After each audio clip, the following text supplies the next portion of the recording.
testificamos que el Padre ha enviado al Hijo, al Salvador, el Salvador del mundo. Nuevamente aquí Juan enfatiza, yo lo vi, ¿sí? Yo lo vi con mis propios ojos, ¿sí? Y eso nos indica al menos que el que escribió esta carta fue un apóstol, ¿sí? ¿Qué verso Lalo, perdón? ¿Mande? ¿Qué parte de la Biblia está leyendo? Porque me acabo de conectar, porfa. Ok. Estamos viendo en la primera carta de Juan. Primera de Juan. Ahorita solamente estamos viendo una introducción y estamos viendo el punto de quién era el autor de esta carta, ¿no? ¿Sí? Y el apóstol Juan utiliza más o menos el mismo argumento, ¿sí? que Lucas, ¿sí? Recordemos que el Evangelio de Lucas, Lucas escribió 2 libros del Nuevo Testamento, Lucas, el Evangelio, y Hechos de los Apóstoles. Y Lucas inicia su Evangelio diciéndonos que, dirigiéndoslo a Teófilo, dice, puesto que ya muchos han tratado de poner en orden, ¿sí? La historia de las cosas que entre nosotros han sido ciertísimas, tal como nos lo enseñaron los que desde el principio lo vieron con sus ojos, ¿sí? Y fueron ministros de la palabra.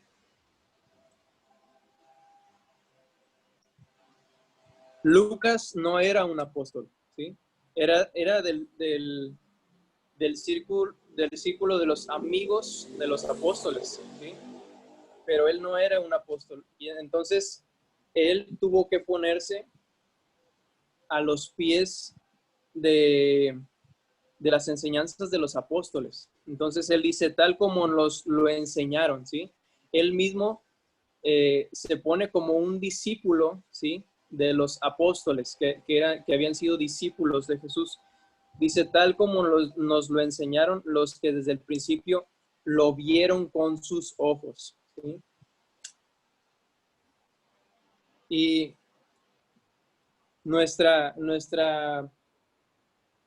podría decirse que nuestra creencia, ¿sí? Todo lo que vemos aquí en este libro, ¿sí? Y todo lo que creemos los cristianos, ¿sí? Es una creencia apostólica, ¿sí? Nosotros tenemos en la Biblia un fundamento, ¿sí? Un fundamento de doctrina, un fundamento de enseñanzas que nos dieron como una herencia los apóstoles y los profetas. Como dice la escritura, siendo Cristo mismo la piedra angular, ¿sí? Es decir, Cristo es la cabeza de toda la iglesia, pero después el fundamento, ¿sí? El fundamento de toda la casa, ¿sí? La casa que es la iglesia, la construcción que es la iglesia que está haciendo Dios, está fundamentada, ¿sí? Sobre los apóstoles, sobre los profetas. Entonces, a diferencia de, por ejemplo, la iglesia católica que se declara apostólica y romana, ¿sí? Nuestra creencia es solamente apostólica, ¿sí? 100% apostólica, fundamentada en lo que los apóstoles aprendieron de Jesús, lo que los apóstoles transmitieron de Cristo. Y otra característica de esta carta de Juan es la manera en que Juan se dirige a sus ovejas, ¿sí? En esos días, la tradición nos dice que Juan era un pastor que no solamente pastoreaba una iglesia, sino pastoreaba varias iglesias que él mismo había aportado para su plantación. Otros escritos nos dicen que Primera de Juan fue escrita a una iglesia que estaba en Éfeso. Pero como la carta no dice específicamente un destinatario o una iglesia destinataria, podemos decir que es una epístola general, ¿sí? Una epístola que iba dirigida a cada iglesia, que tenía que pasarse de iglesia en iglesia. Y Juan se dirige mucho a sus ovejas como hijitos míos, como por ejemplo en el capítulo 2, que acabamos de leer hace un momento. Él inicia y les dice, hijitos míos, estas cosas os escribo para que no pequéis, ¿sí? Pero si alguno peca, abogado tenemos para con el Padre, a Jesucristo el justo. Pero la manera en que Juan se dirige a ellos es una manera tierna. Y esta forma de expresarse de Juan está imitando a Cristo mismo, ¿sí? En el Evangelio de Juan, que es más o menos, si tú comparas el Evangelio de Juan con la primera epístola de Juan y con la segunda epístola de Juan y con la tercera epístola, más o menos Juan usa el mismo lenguaje, ¿sí? El mismo lenguaje. Y Cristo mismo también se dirigió a sus discípulos como hijitos, ¿sí? Por ejemplo, nada más para que lo anoten por ahí, en el Evangelio de Juan, en el capítulo 13, en el verso 33, dice, hijitos, estaré con vosotros poco tiempo, me buscaréis, pero como dije a los judíos, así os digo ahora, a donde yo voy, vosotros no podréis ir, ¿sí? Y aquí Jesús se dirige de la misma manera, es como si Juan hubiera adoptado, ¿sí? Esa misma manera de dirigirse a las ovejas, ¿sí? De Cristo mismo. Él estaba imitando a su maestro. Así como Juan tuvo un pastor amoroso, un salvador amoroso, Juan empieza a imitar ese amor, ¿sí? Ese amor hacia sus ovejas. Dije capítulo 13 de Juan.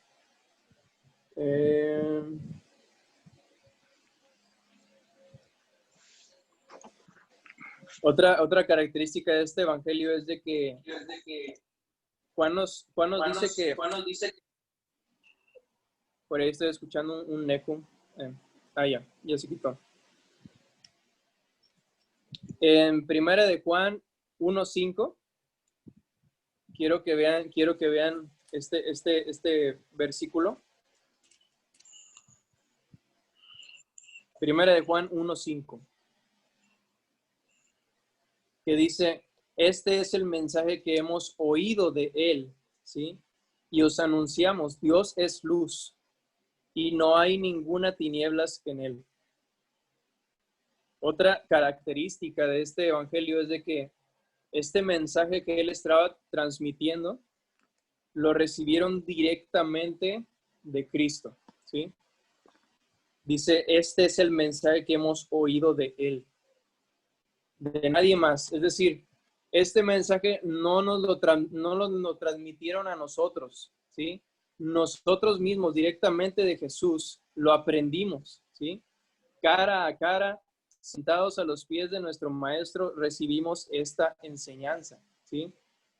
Esto nos da una mayor seguridad de que Juan, el apóstol Juan, escribió este mensaje. En el año 155 después de Cristo, ¿sí? Había un discípulo que a lo mejor ustedes lo han escuchado por ahí. Juan tenía la tradición, ¿sí? De la iglesia nos dice que Juan tenía un discípulo que se llamaba Policarpo. Y Policarpo era un discípulo del apóstol Juan. Y si ustedes se ponen a investigar los escritos de Policarpo, ¿sí? Que hay escritos muy antiguos de él, del año 155, él cita a Juan, hace referencia a esta carta, ¿sí? Y cita a Juan como su autor, ¿sí? Entonces, Policarpo también es una manera de, sus escritos son una manera de que nosotros estemos seguros de que Juan es el que escribió esta carta. También un discípulo de Policarpo que se llamaba Ireneo, que vivió en el año 202 después de Cristo, también atribuyen sus escritos a Juan, ¿sí? Y nada más para citar a alguien un poquito más actual, no tan actual, pero un poquito más hacia acá, hacia nuestra época, Juan Calvino, él nos dice, cito un escrito de él que dice: esta epístola es del todo digna del espíritu de este discípulo, que más de los demás, amado por Cristo, para mostrar a él como un amigo para nosotros, ¿sí? Lo que Juan Calvino estaba diciendo era de que si tú lees a Juan, al apóstol Juan, tú te vas a dar cuenta por el espíritu de la carta y por el contenido de la carta que se trata de un apóstol que fue amado por Cristo, ¿sí? Y recordemos que en el Evangelio de Juan, él nunca se dirige a sí mismo como Juan, sino como el discípulo amado, ¿sí? Juan era el discípulo amado. Entonces, esta carta fue escrita alrededor de entre el 85, ¿sí? Y el 95 después de Cristo, ¿sí? Esa es más o menos la fecha de la carta. Un personaje de la iglesia temprana, ¿sí? Que se llama, bueno, le dicen aquí Clemente de Roma, cita que Juan fue escrita más o menos en el 96 después de Cristo. Entonces, más o menos nos da una idea de la fecha en donde fue escrita esta carta. ¿Y cuál es el tema? ¿Sí? ¿Cuál es el tema de esta carta? Vamos a ver un poquito del tema y del propósito de Primera de Juan.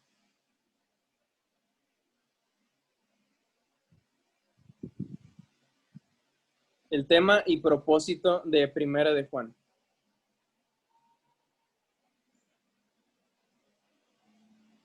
El tema principal de Juan es la seguridad personal de salvación genuina de los creyentes, ¿sí? Es la seguridad personal de salvación genuina de los creyentes. Entonces, básicamente, lo que él, para aclarar este tema, él hace muchas diferencias. Aquí, en esta carta, Juan va a hacer muchos contrastes. Va a aclarar la diferencia entre los hijos de Dios y los hijos del diablo, ¿sí? Los hijos que se amoldan al mundo y los hijos que andan en luz, ¿sí? Y todo esto para que la iglesia pueda gozarse. Porque aquí en el verso 4, ¿sí? En el capítulo 1, en el verso 4, Juan nos dice: os escribimos estas cosas para que vuestro gozo sea cumplido o sea completo, ¿sí? Cuando tú sabes cuando tú te examinas a la luz de las Escrituras y ves que tú en verdad eres salvo, ¿sí? Que tienes una seguridad plena de tu salvación, vas a tener un gozo completo, un gozo maduro, ¿sí? Pero otra parte en donde vemos este propósito, quiero que vean también en el capítulo 5, en el versículo 13.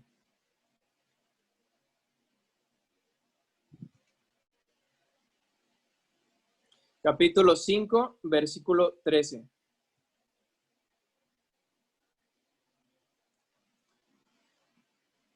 Dice: estas cosas os he escrito a vosotros que creéis en el nombre del Hijo de Dios, para que sepáis, ¿sí? Sepáis que tenéis vida eterna y para que creáis en el nombre del Hijo de Dios.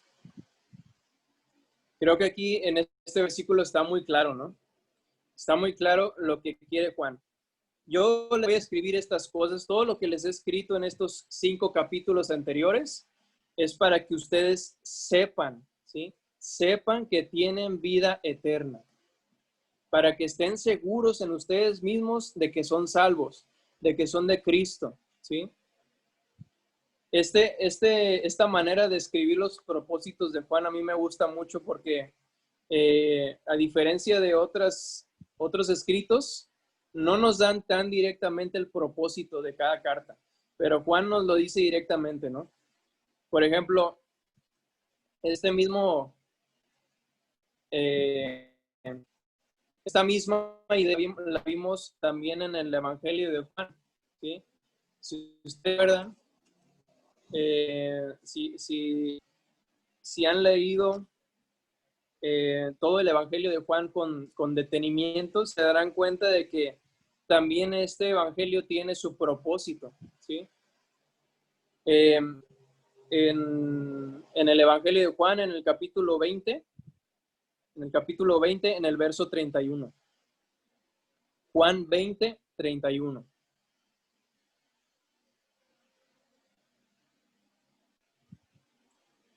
Vamos a leer desde el 30, ¿sí? Juan 20, 30. Dice, y muchas otras señales hizo también Jesús en presencia de sus discípulos, que no están escritas en este libro. Pero estas, ¿sí? Es decir, todas estas cosas que yo les he escrito en estos 20 capítulos, pero estas se han escrito para que creáis que Jesús es el Cristo, el Hijo de Dios, y para que creyendo tengáis vida en su nombre, ¿sí? Aquí también vemos muy claro, ¿no? Está muy claro el propósito del Evangelio de Juan. Entonces, yo diría que si tú quieres, tienes un amigo que es un incrédulo, ¿sí? Que tú deseas que él vaya empezando a conocer la Biblia, que le estás compartiendo, yo diría que lo primero que hicieras es decirle, léete el Evangelio de Juan, ¿sí? Porque el Evangelio de Juan tiene como propósito que las personas crean en el Hijo de Dios y para que creyendo tengan vida eterna, ¿sí? Pero si por otro lado tú tienes un amigo que ya es creyente, ¿sí? Que ya es creyente, que ya es un miembro de la iglesia, pero que ese amigo dice, es que yo la verdad dudo mucho, ¿sí? Dudo mucho de mi salvación, ¿eh? Yo creo que lo mejor es de que le recomendaras lee Primera de Juan, ¿sí? Porque Primera de Juan tiene como propósito que los que ya están en la iglesia, ¿sí? Los ya miembros, sepan y estén seguros de que tienen vida eterna, ¿sí? Entonces, ese es más o menos el propósito de esta carta. Y vamos a ver un poquito también se llama, yo le puse este punto, contribución de Juan a la historia de la redención. Contribución de Juan a la historia de la redención. ¿Y por qué le puse este título? Porque yo creo que la Biblia, ¿sí?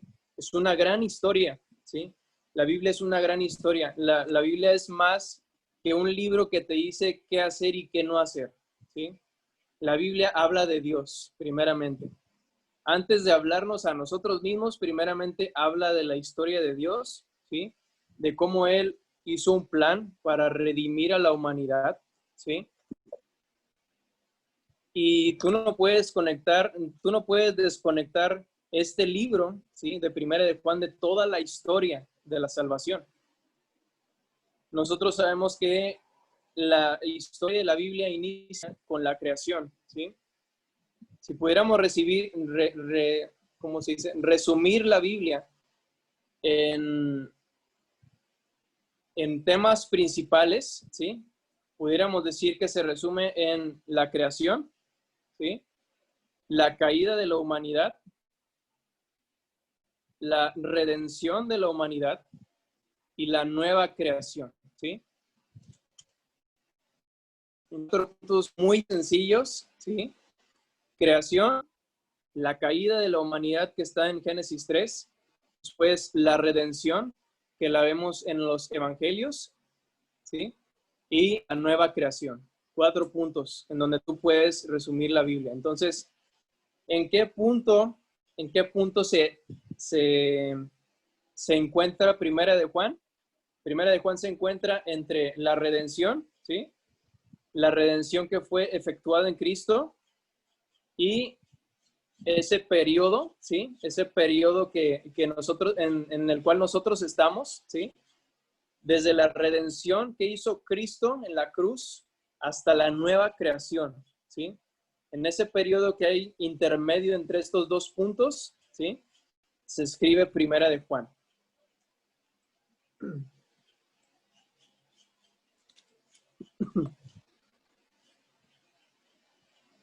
Entonces, después de que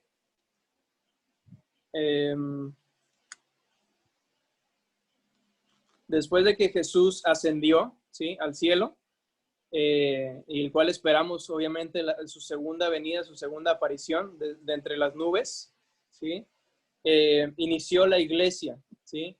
Después de la ascensión de Cristo, nosotros vemos en el libro de los Hechos que el Espíritu Santo desciende con poder, ¿sí? Sobre todos los apóstoles y todos los hermanos que estaban ahí juntos, ¿sí? De repente se hace como un efecto inverso a la Torre de Babel, ¿no? Porque en la Torre de Babel, en la historia de la Torre de Babel, si lo recuerdan, los hombres intentaron hacer una torre, ¿sí? Donde estaban ellos edificando como un nombre para sí mismos, estaban haciendo un nombre, se estaban atribuyendo gloria a sí mismos. ¿Y qué pasó? Que Dios los dispersó, ¿sí? Confundió sus idiomas y se dispersaron por todo el mundo, ¿no? Esa fue la tragedia de la Torre de Babel, que Dios dispersó los idiomas. Pero de pronto nosotros nos encontramos en el libro de los Hechos y Dios hace todo lo contrario, ¿sí? Dios reparte lenguas de fuego con el Espíritu Santo y todos empiezan a hablar y todos empiezan a entender, ¿sí? Hace Dios un efecto contrario. Las personas que empiezan a meterse ahí en el templo donde ellos, en la casa donde ellos estaban, empiezan a entender lo que ellos estaban hablando, ¿sí? Y eso es Dios le da ese don a la iglesia en los primeros días para que pudiera el mensaje del evangelio divulgarse, ¿sí? Divulgarse masivamente, ¿no? Como lo dice de Jerusalén, Samaria y hasta lo último de la tierra. Después de unos años, en el año 70 después de Cristo, vemos que según la historia de la iglesia, el templo de Jerusalén es destruido, ¿sí? Viene el emperador Nerón y el templo de Jerusalén es destruido, así toda la tradición judía, ¿sí? Que estaba fundamentada básicamente en ese templo, ¿sí? Es destruido. Y según la historia nos cuenta de que en ese año, en el año que fue destruido el templo, Juan inicia su ministerio. Juan inicia un ministerio que tuvo de plantación de iglesias, ¿sí? Y una de esas iglesias, pues, unas de esas iglesias nosotros las vemos en el libro de Apocalipsis, ¿no? La iglesia en Éfeso, la iglesia me parece que en Tiatira, en Esmirna, en Pérgamo, en todas esas iglesias, ¿no? Que vemos ahí en el libro del Apocalipsis. La iglesia de Sardis, ¿sí? Y Y esta carta está dirigida a precisamente esas iglesias, ¿sí? Esas iglesias que Juan plantó en su ministerio. Otro punto que hay que ver en este contexto, ¿sí? Es de que Juan era el último apóstol que quedaba, ¿sí? ¿Ustedes se imaginan eso? Que ya no había ningún testigo ocular de Cristo, solamente el apóstol Juan. Solamente el apóstol Juan. Según todos los demás apóstoles, todos 11 apóstoles, incluyendo también al apóstol Pablo, habían muerto mártires por testificar a Cristo. Y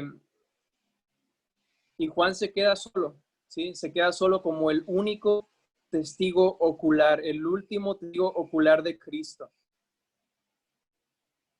Entonces, nosotros a través de este panorama que tenemos, nosotros podemos ver que por esta razón de que Juan era el último de los apóstoles, él al inicio de su carta insiste mucho. Nosotros, ¿sí? Lo palpamos, lo vimos, lo contemplamos, ¿sí? Lo vimos con nuestros ojos, ¿sí? Porque él era el último testigo.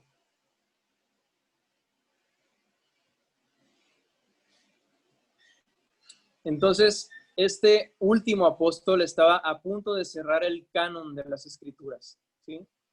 Estaba a punto de escribir los últimos 4 libros de la Biblia, según el tiempo en que fueron escritos, ¿sí? Porque se dice que el libro de Judas, que está antes de Apocalipsis, se encuentra antes de Apocalipsis, pero en sí fue escrito mucho antes que los escritos de Juan, ¿sí? Entonces, los últimos libros que se escribieron de la Biblia fueron más o menos en este orden. Primero, el Evangelio de Juan. Después, se dice que más o menos al mismo tiempo se escribieron las 3 cartas de Juan, ¿sí? Y al final, el último libro que también le escribió el apóstol Juan, Apocalipsis, ¿sí? Entonces, este siervo dio su vida hasta el final, dio su servicio hasta el final a su Señor, ¿sí?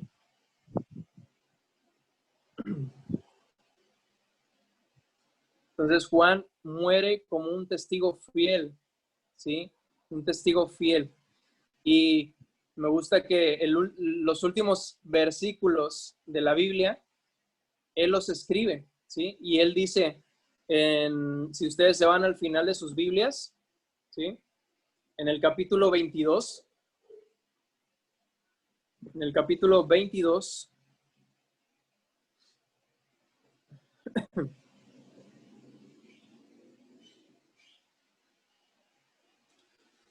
en los versículos 7 y 8.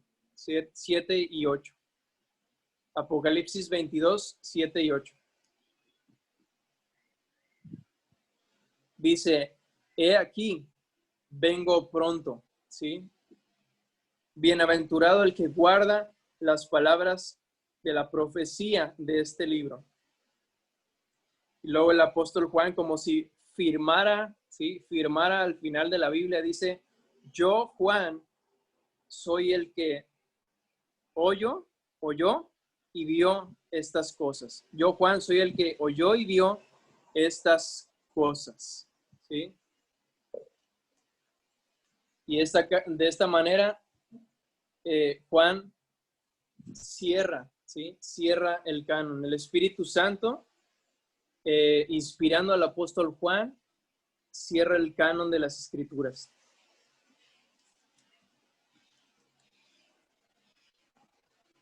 En el tiempo en que fue escrita Primera de Juan, nos dice que había un peligro muy perverso, ¿sí?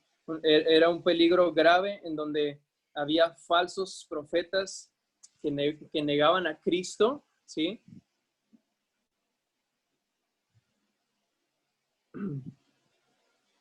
Desde estos días se inició como un nuevo pensamiento o se podría decir que una nueva secta, ¿sí?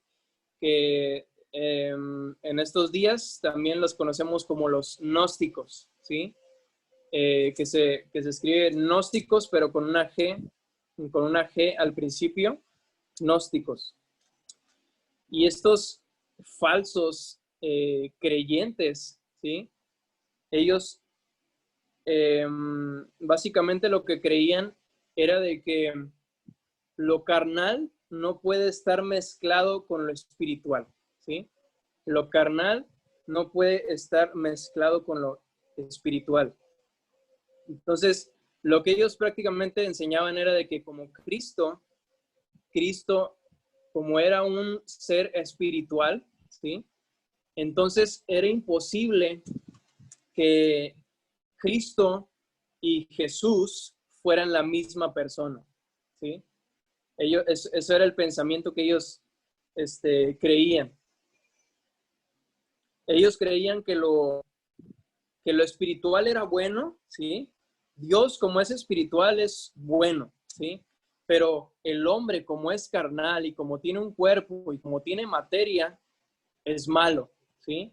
Lo espiritual es bueno, lo material es malo, es lo que estaban diciendo ellos, lo que daban a entender ellos, ¿sí? Cosa que es una mentira, ¿sí? Es una mentira porque en sí lo material no es malo, el pecado es lo malo, ¿no? De este mundo, porque recordemos que en el principio, si tú te pones a leer Génesis 1, te vas a dar cuenta de que Dios, en cada día que va creando las cosas, Él va diciendo, y vio Dios que esto era bueno, ¿sí? Vio Dios que esto era bueno y lo repite varias veces, ¿no? Entonces Dios creó a la humanidad con el propósito de ser algo bueno, ¿sí? Pero el pecado estropeó todo, ¿sí? El pecado distorsionó y torció todas las cosas. Entonces, los gnósticos decían, no, para mí es bueno y lo material es malo. Entonces, la creencia de ellos básicamente era de que Jesús, ¿sí? Jesús era un hombre común y corriente. Jesús era un hombre, ¿sí? Que nació de María y de José, ¿sí? Producto de una relación, ¿sí? Normal, común y corriente, ¿sí? Entonces, decían ellos que en el bautismo, cuando Juan en el Jordán bautiza a Jesús, el Espíritu de Cristo desciende sobre la persona de Jesús, ¿sí? Entonces se separaban, ¿no? Decían, Jesús es uno y Cristo es otro. Entonces, dicen ellos que por el Espíritu de Cristo que vino a habitar en Jesús, Él pudo vivir esta vida perfecta, esta vida en obediencia perfecta a Dios, pero que en el Getsemaní, ¿sí? Cuando Jesús está en el huerto de Getsemaní en los últimos días, ¿sí? Ya directo a ser crucificado, ¿sí? En el Getsemaní, Cristo deja a Jesús solo y el que viene a morir en la cruz es Jesús, ¿sí? Un hombre común y corriente. Entonces, esto era una herejía totalmente contraria a la Biblia, ¿sí? Porque la Biblia nos dice que Jesús es el Dios hombre, ¿sí? Jesús es el Dios hombre, el Hijo del hombre, pero al mismo tiempo el Hijo de Dios, ¿sí? Y desde el pesebre, ¿sí? Desde el pesebre en Belén hasta el Calvario en el Golgotá, Cristo Jesús es el mismo, ¿sí? Cristo Jesús es la misma persona. El Verbo se hizo carne, dice Juan, y habitó entre nosotros, y vimos su gloria, gloria como la del unigénito del Padre, lleno de gracia y de verdad, ¿sí?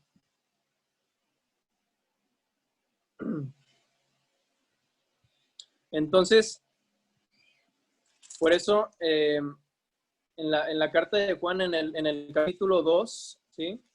En el capítulo 2, en el versículo 22,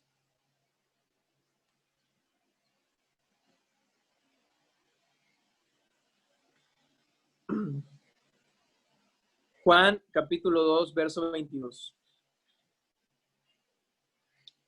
Dice, ¿quién es el mentiroso? Sino el que niega que Jesús es el Cristo. Este es anticristo, el que niega al Padre y al Hijo. ¿Sí? En ese contexto, en esas herejías que se estaban formulando los gnósticos, ¿sí? Juan dice estas cosas, ¿no? Ellos son unos mentirosos porque están negando que Jesús es el Cristo, ¿sí? Después, más adelante, si ustedes van al capítulo 4, en el capítulo 4, en el versículo 2 y 3, Primera de Juan capítulo 4, versos 2 y 3, dice, en esto conoced el Espíritu de Dios. Todo espíritu, escuchen bien lo que dice, todo espíritu que confiesa que Jesucristo ha venido en carne es de Dios. Y luego Juan hace aquí un contraste. Y todo espíritu que no confiesa que Jesucristo ha venido en carne no es de Dios. Este es el espíritu del anticristo, el cual vosotros habéis oído que viene y que ahora está en el mundo. ¿Sí? Entonces, qué importante es tener un correcto entendimiento de quién es Cristo, de quién es la persona de Cristo, ¿sí? Sus dos naturalezas. Jesús verdaderamente hombre, Jesús es verdaderamente Dios al mismo tiempo.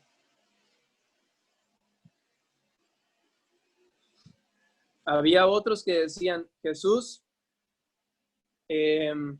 parece humano, pero no es humano. ¿Sí? Entonces, este tipo de cosas eran las herejías que estaba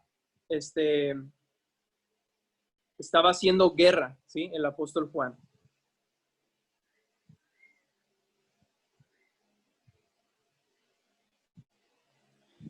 Más o menos un siglo después de que se escribió Primera de Juan, y este es un pequeño dato histórico que les quiero dar aquí,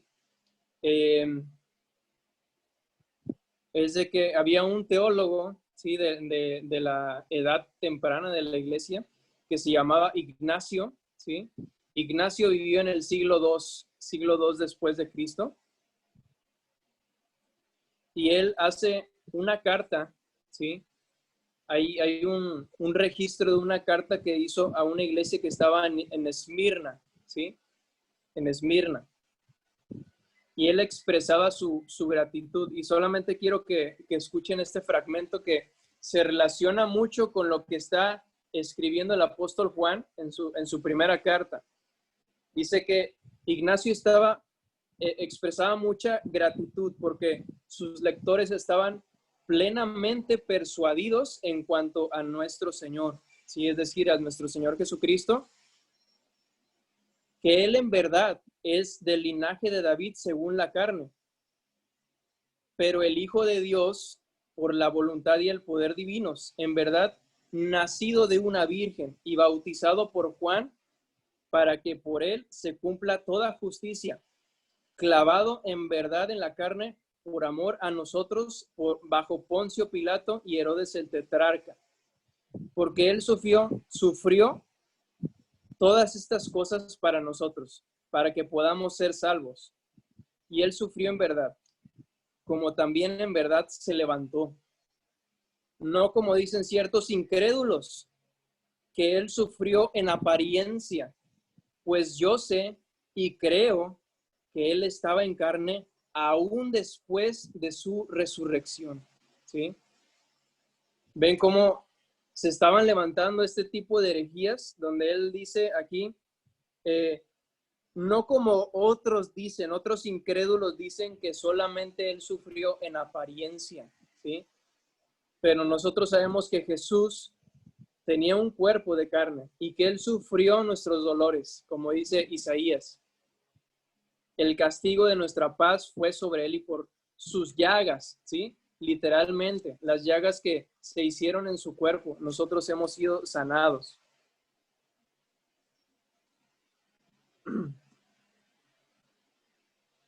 Entonces, básicamente los gnósticos estaban diciendo que el cuerpo estaba totalmente como que divorciado, ¿sí?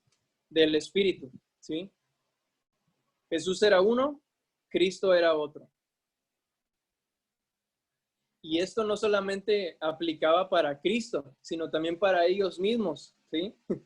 Porque ellos decían, como nosotros tenemos un espíritu y un cuerpo, las cosas que yo hago en mi cuerpo no afectan en nada no afectan en nada a mi espíritu, ¿sí? Eran, para explicárselo de una manera más sencilla, ¿no? Si un gnóstico fornicaba, si un gnóstico robaba, si un gnóstico adulteraba, él decía, esto no me afecta en nada a mi espíritu, ¿sí? Decían, el pecado que yo hago en mi carne no me afecta en nada, ¿sí? Jesús, Cristo ya me perdonó, entonces todo lo que hago en mi carne no importa, mi espíritu está limpio por él, ¿sí? Cosa que es otra súper mega herejía, ¿no?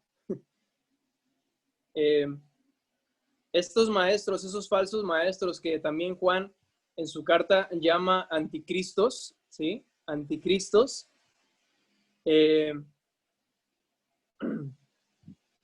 Ellos estaban adentro de la iglesia, ¿sí? Pero llegó un punto en donde ellos hicieron como una especie de éxodo, ¿sí? Ellos se salieron de la iglesia, ¿sí? Con sus propias doctrinas, con su propia teología, ¿sí? Con sus propias enseñanzas. Ellos se salieron de la iglesia totalmente. Hubo una separación, una buena separación, ¿sí? ¿Cuántos saben que a veces las separaciones en la iglesia son para bien, ¿no? Porque separan a los creyentes verdaderos, ¿sí? De los falsos, ¿sí? De los falsos creyentes, ¿sí? De los herejes. Y esto fue algo más o menos de lo que pasó en esta iglesia. Hubo una separación de creyentes. Entonces, hubo como que en los creyentes que se quedaron en la iglesia, había como una cierta confusión, porque ellos decían, oye, si ellos estaban bien, ellos estaban aquí, ellos comían con nosotros, ellos hacían el ágape, ¿sí? Que era de las fiestas que hacía la iglesia en esos días, ellos hacían el ágape con nosotros, ellos comían con nosotros, ellos ofrendaban a otras iglesias como nosotros, ¿sí? Ellos participaban de nuestro culto, ¿sí? Pero nada más de repente empezaron con sus cosas y se fueron. ¿Qué les pasó? ¿Sí? ¿Qué les pasó a ellos? Entonces, Juan les contesta, ¿sí? Les contesta por qué fue que ellos se separaron, ¿sí? Y en el capítulo 2, quiero que vean ahí en el capítulo 2, en el verso 18 y 19. Capítulo 2, versos 18 y 19.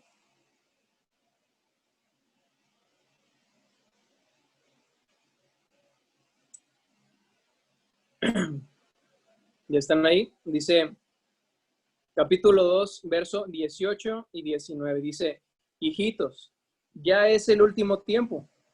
Y según vosotros oísteis que el anticristo viene, así ahora han surgido muchos anticristos.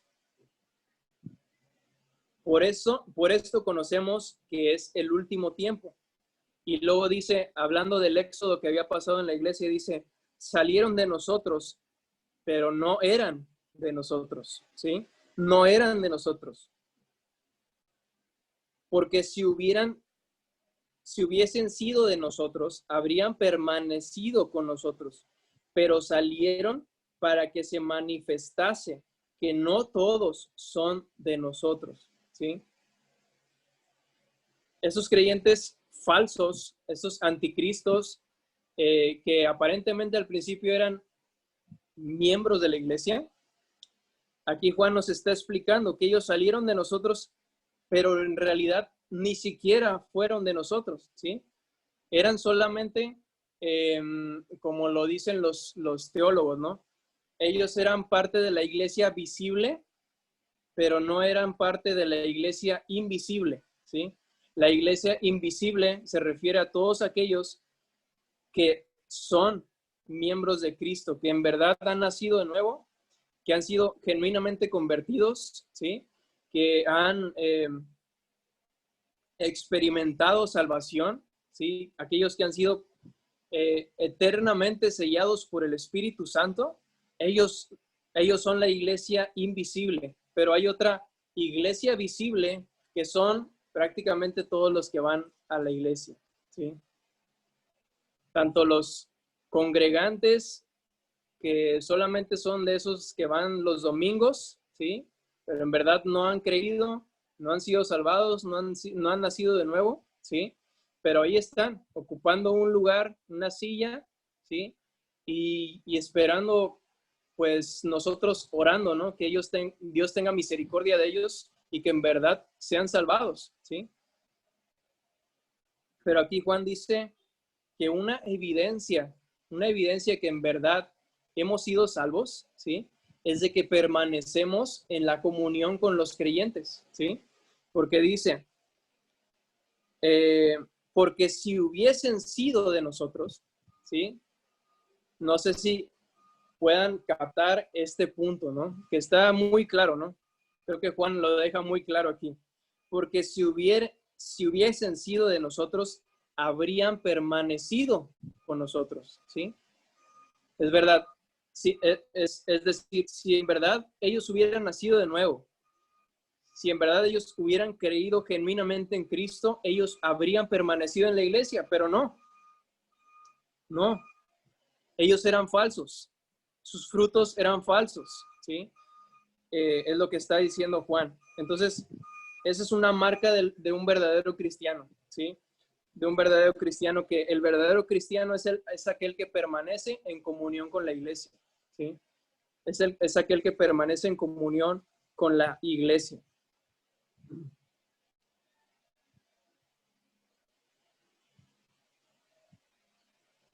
Perdón si estoy hablando un poquito rápido y yo creo que a lo mejor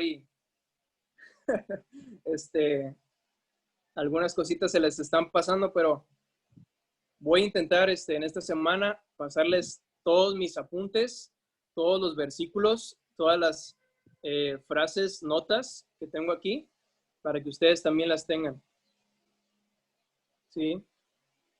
Para que no se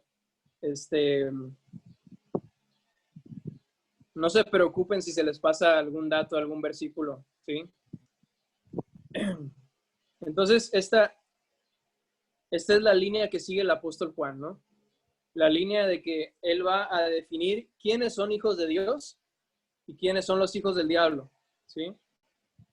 En el capítulo 3, en el verso 10, recuerden que ahorita solamente estamos viendo una introducción y estamos viendo un panorama general de la carta, ¿sí?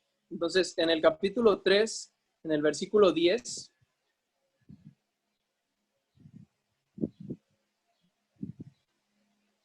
¿sí? Dice, en esto se manifiestan los hijos de Dios y los hijos del diablo. Todo aquel que no hace justicia y que no ama a su hermano no es de Dios, ¿sí? Todo aquel que no hace justicia y que no ama a su hermano no es de Dios. El lenguaje del apóstol Juan es fuerte, ¿sí?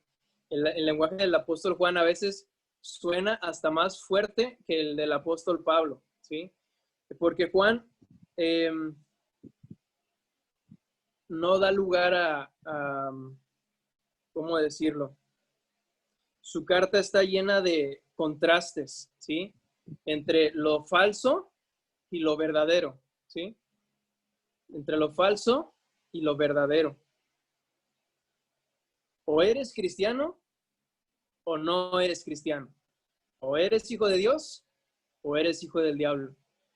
O andas en luz o andas en tinieblas, ¿sí? Esos es todos los contrastes que quiero que ustedes, conforme vayamos leyendo, ustedes los vayan identificando, ¿sí? O estás en la vida o todavía permaneces en muerte. O vives como los hijos de Dios o vives como el mundo, ¿sí? Otro ejemplo está en ese mismo capítulo donde están ahí. Nada más se pasan al verso 14, ¿sí? Primera de Juan 3:14. Primera de Juan 3:14 dice, nosotros sabemos que hemos pasado de muerte a vida, porque amamos a los hermanos. Y luego dice, el que no ama permanece en muerte, ¿sí? Entonces, para Juan, por así decirlo, para darles una ilustración, para Juan no hay colores grises, ¿sí? Solo hay blanco o hay negro, ¿sí? Pero no hay gris, ¿sí? No es como que yo soy mitad cristiano y mitad del mundo. O tengo un pie en el mundo y tengo un pie en Dios, ¿no? O para Juan o eres o no eres, ¿sí? ¿Estamos en la verdad o estamos en una mentira, ¿sí?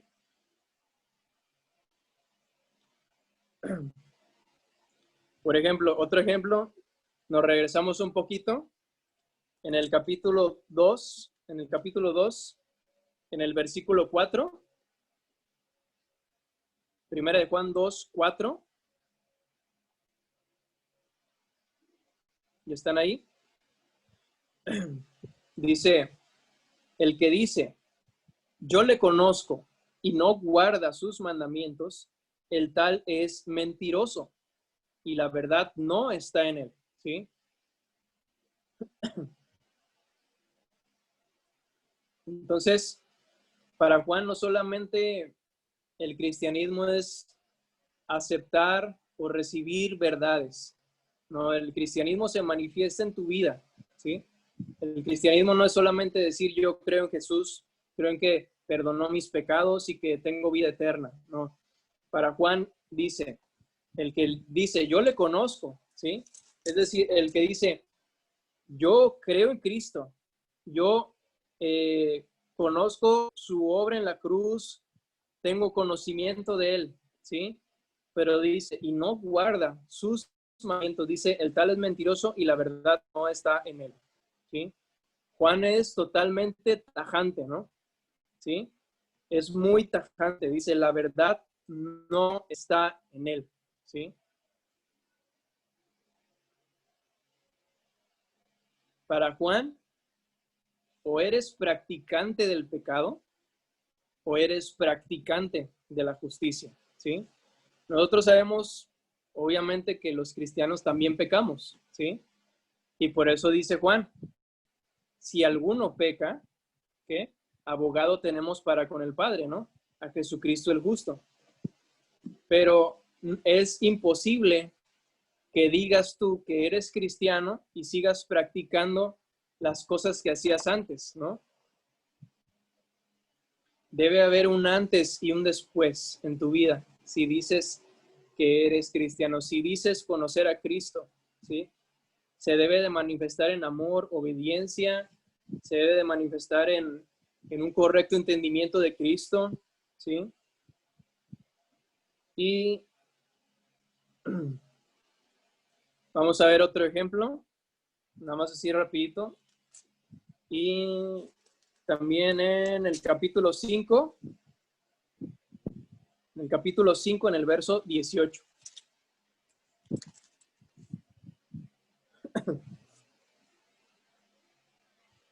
Capítulo 5, verso 18. Dice, sabemos que todo aquel que ha nacido de Dios no practica el pecado, pues aquel que fue engendrado por Dios le guarda y el maligno no le toca, ¿sí? Todo aquel que es nacido de Dios no practica el pecado. no disfruta el pecado, ¿sí?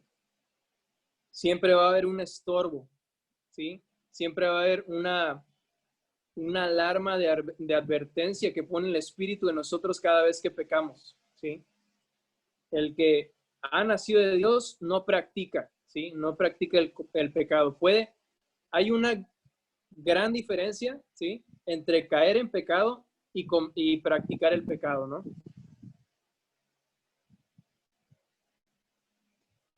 Caer en pecado es, eh, caer en pecado es, pues prácticamente así como su nombre lo dice, ¿no? Es caer, ¿no? Es hacer algo que tú no querías, pero has caído, que Satanás te ha tentado y has caído en pecado. Y te lamentas y te arrepientes y vienes a Dios en oración, ¿sí? Pero otra cosa muy diferente es de que tú recurras al pecado, ¿sí? Frecuentemente como si fuera un deporte, ¿no? ¿Sí? Como si lo hicieras así como si nada, como si tu vida siguiera un rumbo normal, ¿sí? Como si fuera normal que tú mintieras, robaras, pues no sé, todos los pecados que menciona la Biblia, ¿no?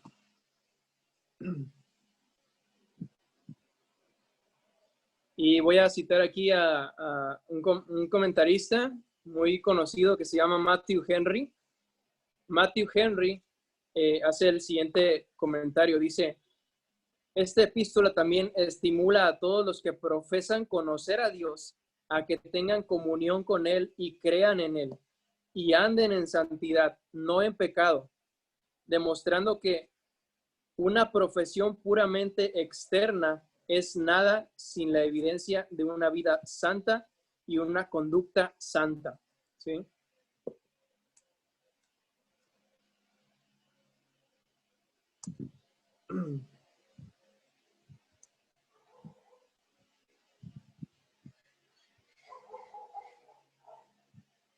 Pero bueno, vamos a dejarle aquí un poquito.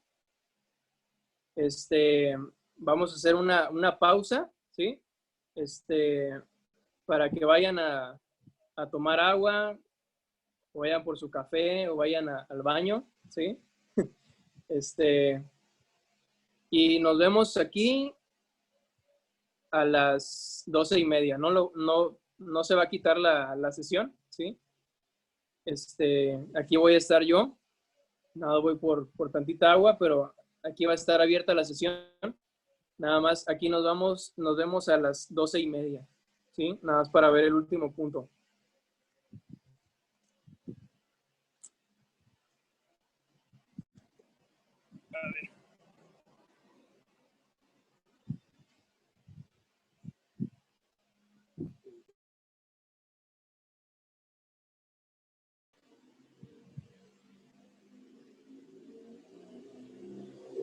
Pues, a ver, creo que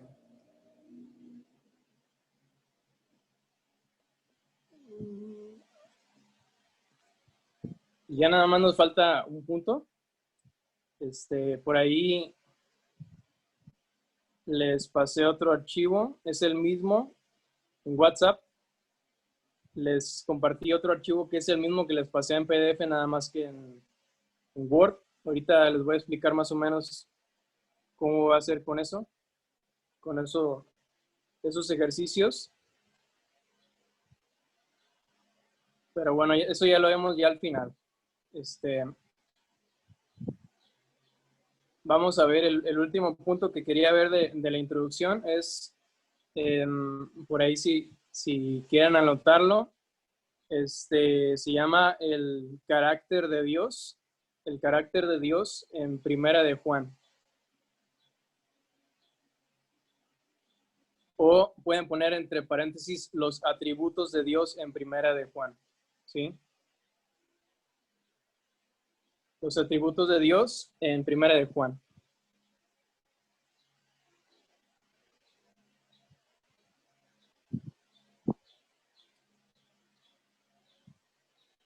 Y pues aquí A mí me gustan mucho los escritos de Juan porque nos dicen mucho acerca de quién es Dios, ¿sí? Así, a lo largo de toda esta carta, nos dice mucho acerca del ser de Dios, ¿sí? De quién es Dios, cuál es su carácter, cuál es su, en base a qué, ¿sí? Hace lo que Él hace, ¿sí? En base a lo que Él es, ¿sí? Y una de las cosas que Juan nos dice acerca de Dios es que Él es fiel y justo, ¿sí? Y eso lo vemos en el capítulo 1, en el verso 9, ¿sí?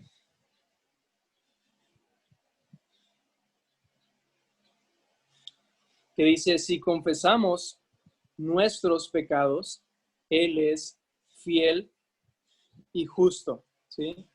Para perdonar nuestros pecados y limpiarnos de toda maldad. No podemos separar lo que Dios es de lo que Dios hace, ¿sí? Dios puede perdonar pecados en base a qué? A que Él es fiel y a que Él es justo, ¿sí? Él es fiel, es decir, Él es fiel a lo que Él ha dicho en su palabra, ¿sí? Si Él ha dicho que en Cristo puede perdonar pecados, es cierto, es algo cierto, es la palabra de Dios es como un ancla bien firme, ¿sí? En donde podemos creer en Él, ¿sí? Podemos creer en lo que dice su palabra. Él es fiel a su verdad. Él es fiel a sí mismo y Él es fiel hacia nosotros. Y en segundo lugar, Él es justo, ¿sí? Y quiero que entiendan bien este punto, ¿sí? Porque Él es justo.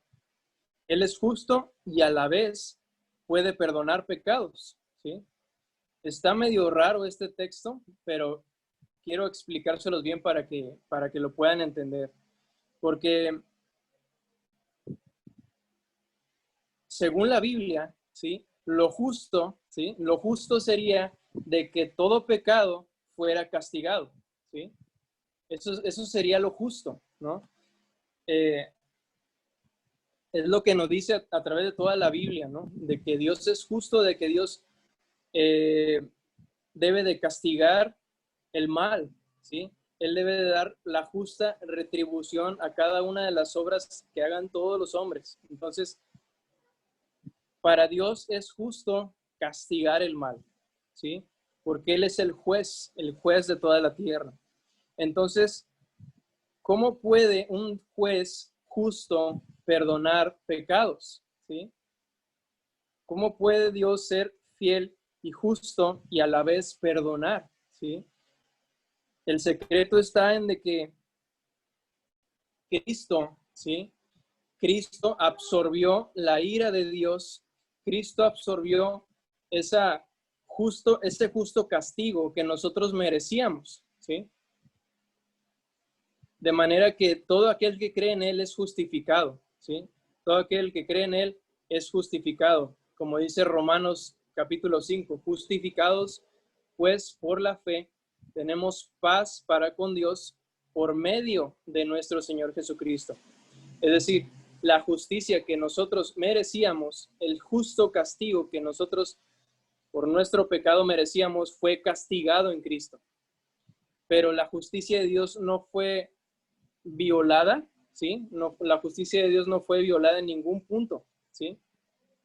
La justicia de Dios necesitaba ser satisfecha, ¿sí?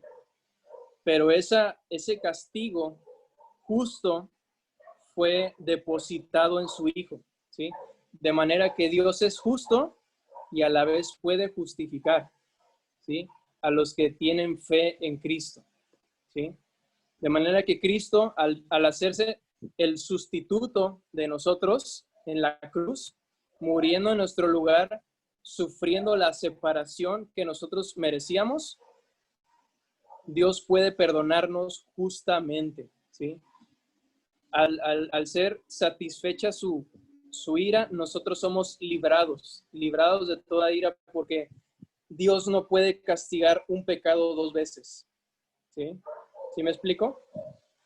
Si ya lo castigó en Cristo, ya no puede haber más condenación para nosotros. Sí, es la idea de Pablo en Romanos 8.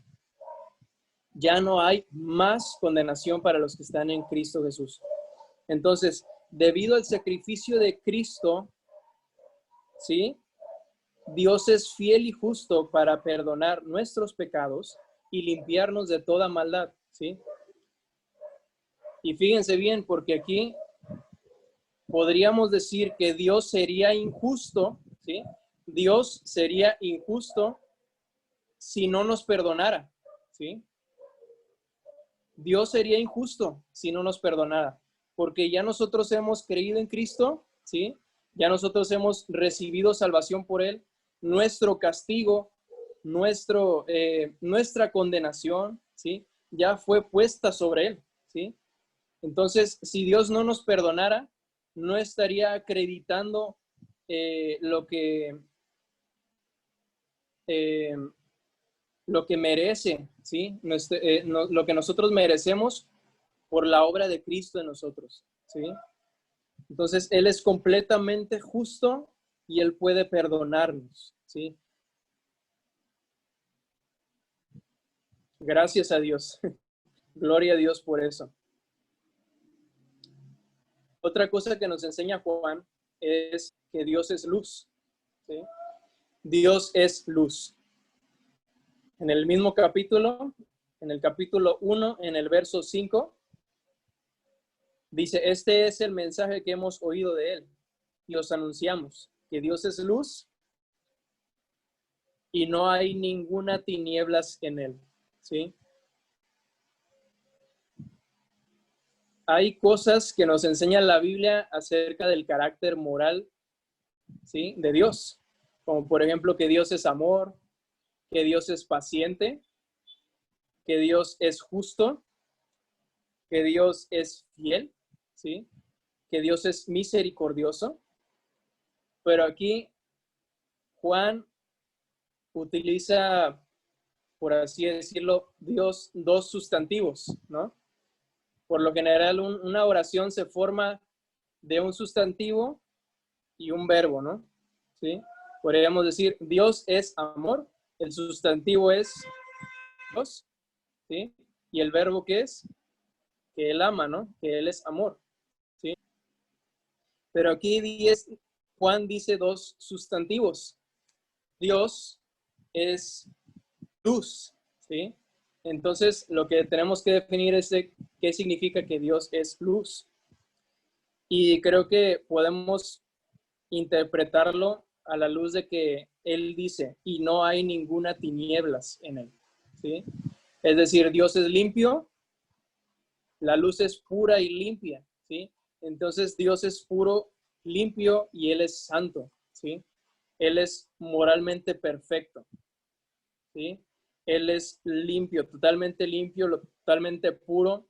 Él es moralmente perfecto. Él es santo. Por eso no hay ninguna tinieblas en Él. Por eso Juan dice después, el que dice conocerle tiene que andar en luz, ¿sí? Tiene que andar en luz. Otra cosa que nos dice Juan acerca del carácter de Dios es de que Dios es amor. Dios es amor. Y esto lo vemos en el capítulo 4, en el verso 8.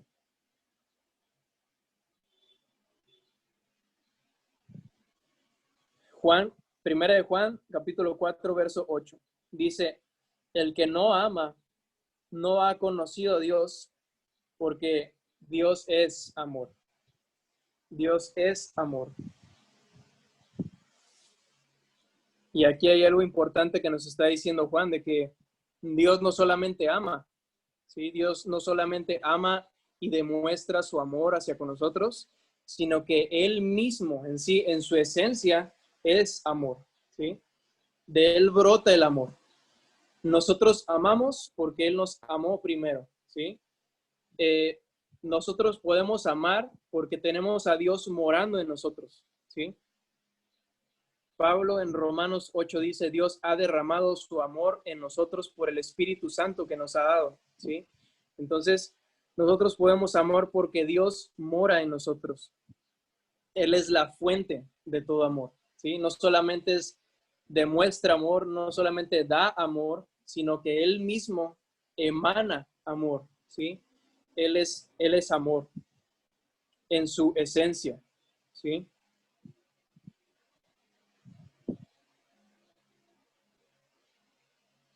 Otra cosa que podemos ver del carácter de Dios aquí en este libro es de que Dios es fiel al cumplir sus promesas, ¿sí?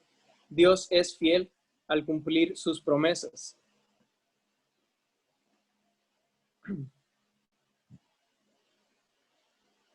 Y a mí, aquí en Primera de Juan, en el capítulo 2, en el verso 25, Juan capítulo 2, en el verso 25,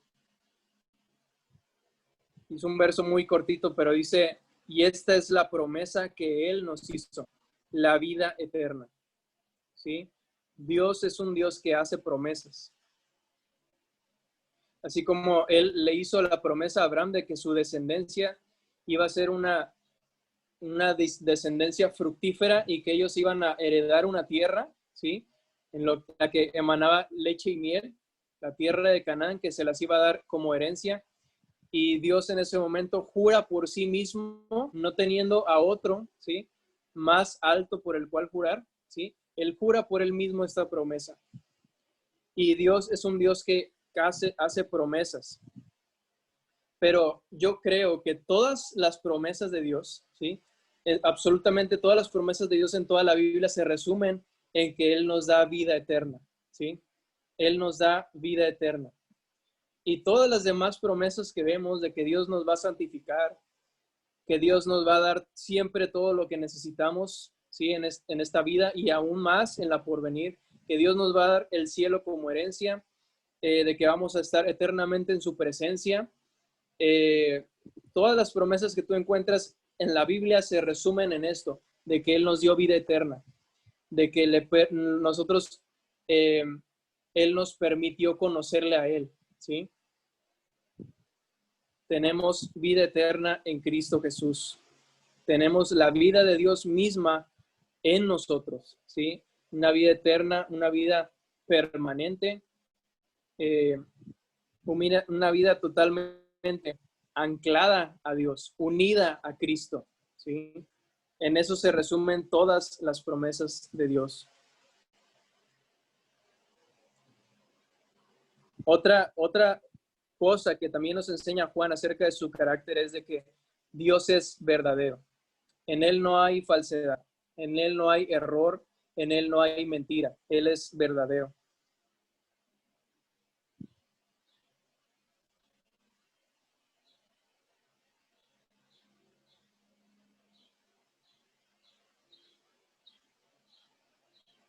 Y dice aquí en el versículo 5, perdón, en el capítulo 5, en el verso 10,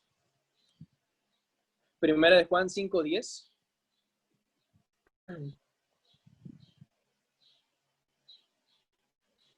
Fíjense bien, escuchen bien lo que dice aquí. Dice, el que cree en el Hijo de Dios tiene el testimonio en sí mismo. El que no cree a Dios le ha hecho mentiroso, porque no ha creído en el testimonio de Dios que Dios ha dado acerca de su Hijo, ¿sí?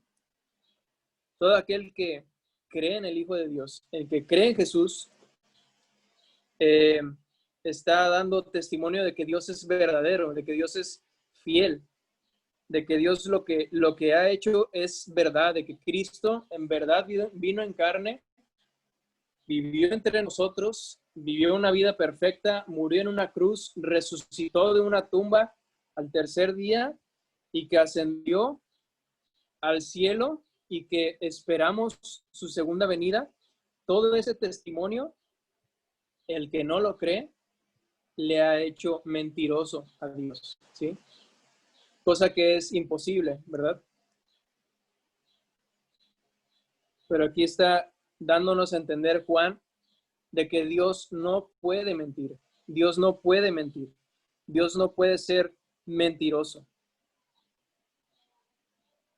El problema aquí no es que Dios no sea veraz en lo que dice. El problema aquí es de que el mundo es incrédulo, ¿sí? El mundo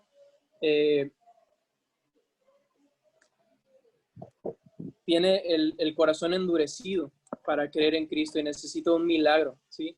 Necesita el milagro del nuevo nacimiento para poder creer en el Hijo de Dios y en su testimonio. Pero Dios es verdadero, ¿sí? Él no puede mentir. Y otra cosa que también nos enseña aquí este libro es de que Dios es uno, ¿sí? Dios es uno.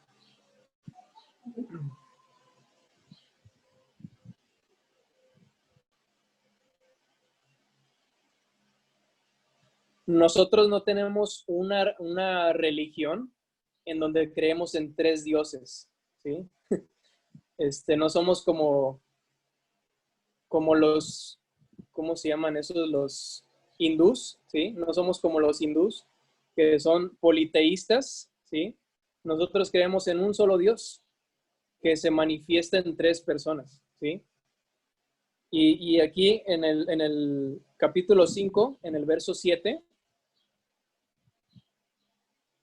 en el capítulo 5, en el verso 7, dice, porque tres son los que dan testimonio en el cielo, el Padre, el Verbo y el Espíritu Santo.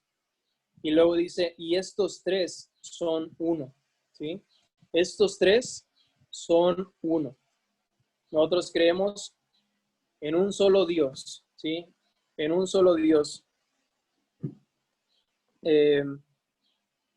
que a la vez es tres, ¿sí? Nosotros sabemos que dijo, maestro, perdón? El verso 5-7.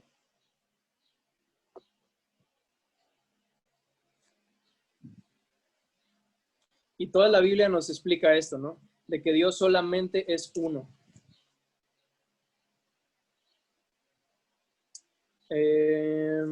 Lo podemos ver en el Shema de los judíos, en Deuteronomio 6, parece que sí está ahí, en Deuteronomio 6.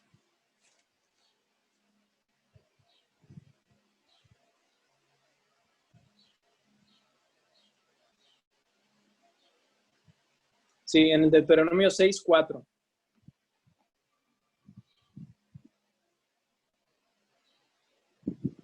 Donde dice, escucha, oh Israel, el Señor nuestro Dios, el Señor uno es. O como dice la Biblia, Reina Valera, Jehová uno es, ¿sí? Nosotros creemos en un solo Dios, adoramos a un solo Dios, ¿sí? Pero que se manifiesta en tres personas, ¿sí?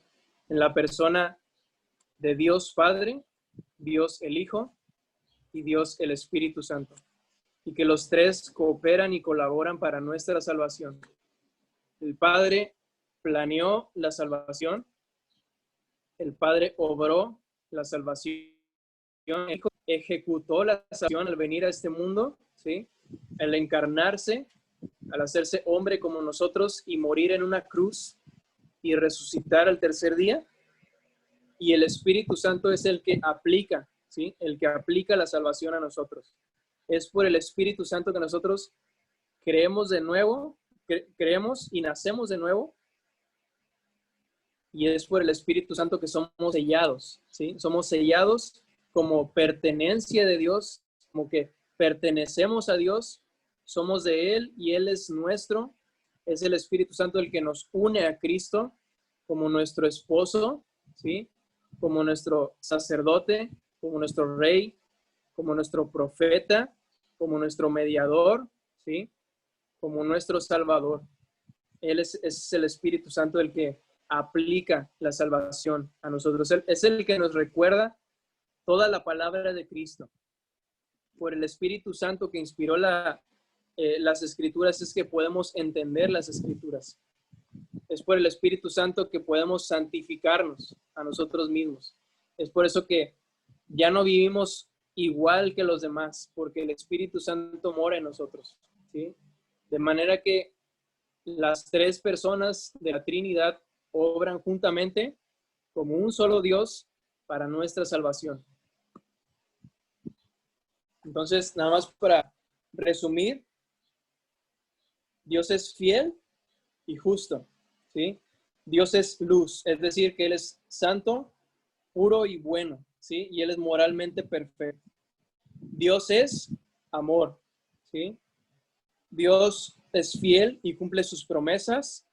Dios es verdadero, ¿sí? Y Dios es uno. Y por la demás escritura que tenemos nosotros podemos decir otros atributos de Dios, pero estos son los que nos enseña el apóstol Juan, los que nos revela el apóstol Juan. Sabemos que nuestro Dios es muchas cosas más. Él es omnisciente, omnipotente, Él es eterno, Él es misericordioso, Él es lleno de gracia, Él es muchas cosas a favor de nosotros, Él es todopoderoso.